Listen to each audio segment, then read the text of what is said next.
Assalamualaikum warahmatullahi wabarakatuh. Kami dari kelompok 6 akan mempresentasikan hasil makalah kami, yaitu tentang demokrasi di Indonesia. Sebelum itu, perkenalkan, nama saya Novi Dwi Putra dan teman saya Samsul Amri. Ya, langsung saja. Sebelum ke pembahasan demokrasi Indonesia, apa sih demokrasi itu? Demokrasi itu secara etimologis berasal dari bahasa Yunani, yaitu demos berarti rakyat dan kratos berarti pemerintahan. Berarti dapat disimpulkan bahwa demokrasi itu sendiri merupakan pemerintahan rakyat. Nah, untuk penjelasan lebih rinci akan dijelaskan oleh teman saya, Bang Samsun Adli, terlebih khususnya yaitu demokrasi di Indonesia. Waktu dan tempat dipersilakan. Terima kasih untuk waktunya. Jadi teman-teman, hari ini kita akan membahas tentang demokrasi di Indonesia. Tapi sebelumnya, izinkan saya ingin memberikan sedikit gambaran tentang sejarah demokrasi di Indonesia, di mana sejak Indonesia merdeka atau berdaulat pada tanggal 17 Agustus 1945 yang lalu, Indonesia telah menganut sistem demokrasi melalui Undang-Undang Dasar 1945. Artinya apa? Dengan sistem demokrasi yang dianut, maka kedaulatan tertinggi suatu negara itu berada di tangan rakyat. Dengan demikian, Indonesia hari ini tergolong menganut sistem demokrasi perwakilan atau representative democracy. Jadi hari ini kita akan belajar tentang demokrasi di Indonesia. Yang pertama, kita akan belajar apa macam-macam demokrasi itu sendiri. Yang pertama, demokrasi dilihat dari cara penyaluran kehendak rakyat. Apa sih contoh demokrasi kalau dilihat dari penyaluran kehendak rakyat?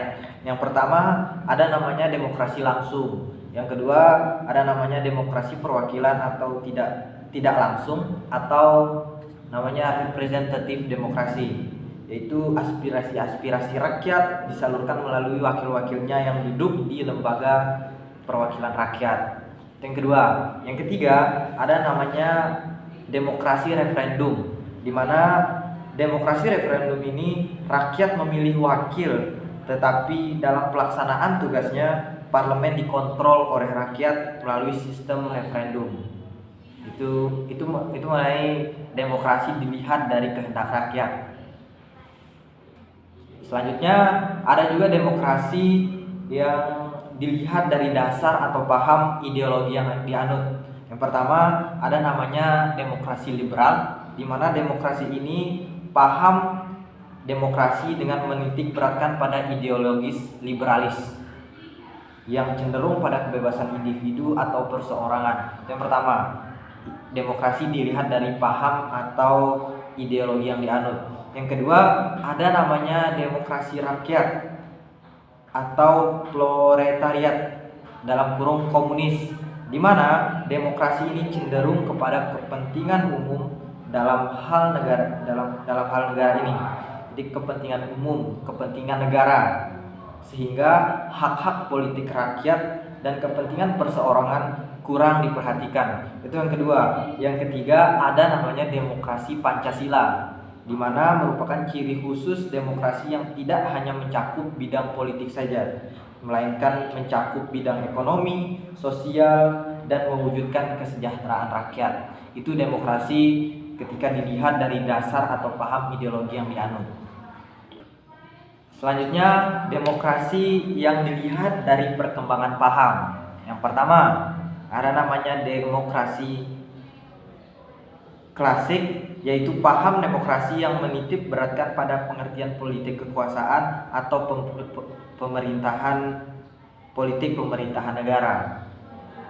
Itu demokrasi klasik. Yang kedua, ada namanya demokrasi modern, di mana paham demokrasi yang tidak hanya mencakup bidang politik saja, melainkan juga bidang ekonomi, sosial, dan mewujudkan kesejahteraan rakyat. Itu demokrasi dilihat dari perkembangan paham. Yang keempat, demokrasi dilihat dari hubungan antara pemerintah dan rakyat. Yang pertama, ada namanya demokrasi liberal, di mana dalam demokrasi ini pemerintah dibatasi oleh undang-undang dan pemilihan umum yang bebas diselenggarakan dalam waktu yang tetap. Itu nama itu disebut dengan demokrasi liberal. Yang kedua, ada namanya demokrasi terpimpin, di mana dalam demokrasi ini terdapat keyakinan di mana para pemimpin bahwa semua tindakan mereka dipercaya oleh rakyat, tetapi menolak persaingan dalam pemilihan umum untuk menduduki kekuasaan. Itu yang kedua, namanya demokrasi terpimpin. Yang ketiga, ada namanya demokrasi sosial.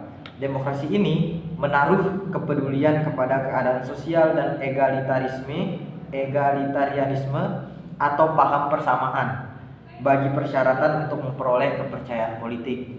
Itu yang ketiga. Yang keempat, ada namanya demokrasi partisipasi, di mana demokrasi yang menekankan pada timbal balik antara penguasa atau pemimpin dengan yang dipimpin. Terakhir, ada namanya demokrasi konstitusional, yang dimana demokrasi ini menekankan pada proteksi khusus bagi kelompok-kelompok budaya dan menekankan kerjasama erat di antara elit-elit mewakili bagian budaya umum. Mungkin itu dari macam-macam demokrasi. Mungkin itu sedikit penjelasan tentang macam-macam demokrasi. Selanjutnya kita akan beralih kepada prinsip-prinsip demokrasi yang akan disampaikan oleh saudara saya, Bung Dwi. Waktu dan tempat dipersilakan.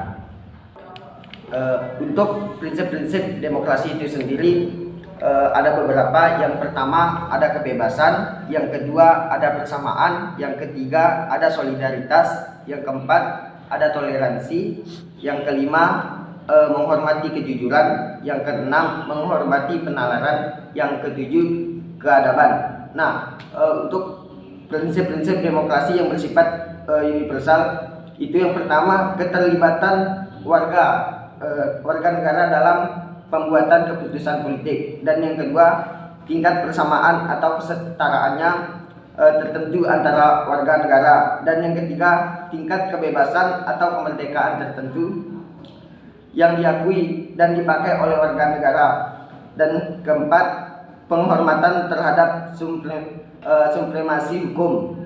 Adapun prinsip demokrasi yang didasarkan pada konsep di atas atau rule of law antara lain, yang pertama tidak adanya kekuasaan yang sewenang-wenang, dan yang kedua kedudukan yang sama dalam hukum, dan yang ketiga terjaminnya hak asasi manusia oleh undang-undang. Mungkin itu prinsip-prinsip demokrasi. Dan untuk ciri-ciri pemerintahan demokratis akan disambung oleh saudara saya, Bang Amri. Jadi teman-teman, terima kasih Bang Dwi sudah memberikan waktunya lagi.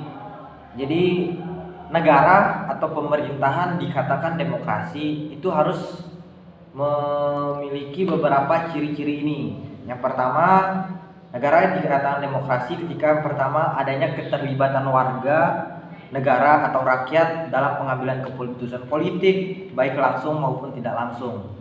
Yang pertama, ciri pertama. Ciri kedua yaitu adanya persamaan hak bagi seluruh warga negara dalam segala bidang. Itu ciri kedua. Ciri ketiga, adanya kebebasan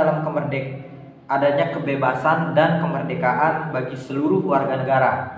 Ciri yang keempat yaitu adanya pemilihan umum untuk memilih wakil rakyat yang duduk di lembaga perwakilan rakyat. Itu mengenai ciri-ciri pemerintah dikatakan dalam pemerintahan demokrasi.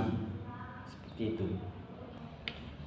Mungkin itu saja penjelasan atau pemaparan materi dari kami tentang demokrasi, terlebih khususnya demokrasi di Indonesia. Apabila dari teman-teman ada yang ingin ditanyakan, kami persilakan. Kami dari kelompok 6 memohon maaf apabila ada kekurangan dalam penjelasan materi makalah kami. Kurang lebihnya kami mohon maaf. Wassalamualaikum warahmatullahi wabarakatuh.